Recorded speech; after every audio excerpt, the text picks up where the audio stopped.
Do you want to get bigger biceps? Well, let's get into it. Well, first, let's understand what the bicep muscle is made up of.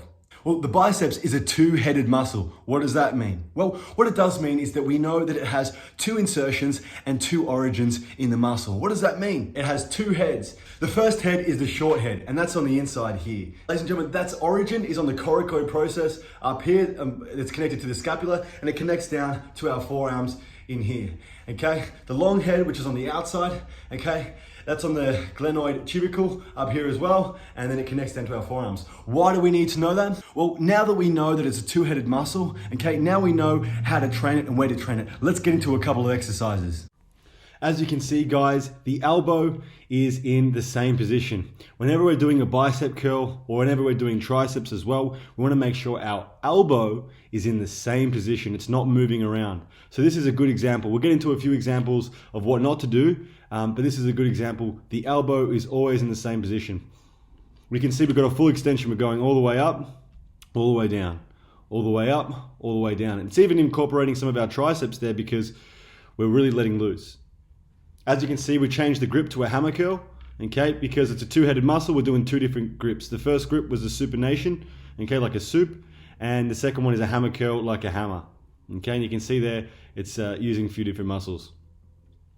We just got a few different angles going on as well. So this is what it looks like from the front on side.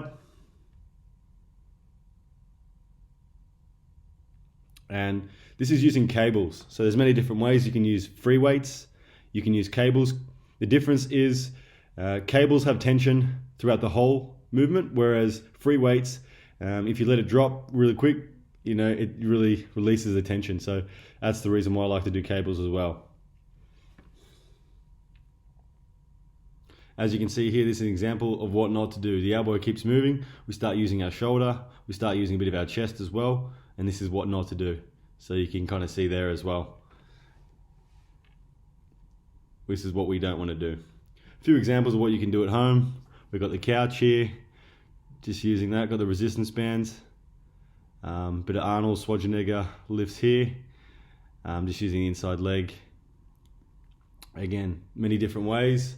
But as long as we're keeping our elbows tight and our elbows in the same position, we're going to be concentrating on the bicep, which is really what we want to do. Resistance bands, free weights, cables, whatever it is. In all these videos, you can see the elbow is in the same place and we're concentrating all the weight on the bicep.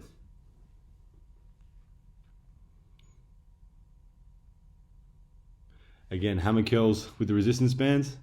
And this one changes it up. It does the forearms a bit more and also the brachialis, which is, a third part. There you go.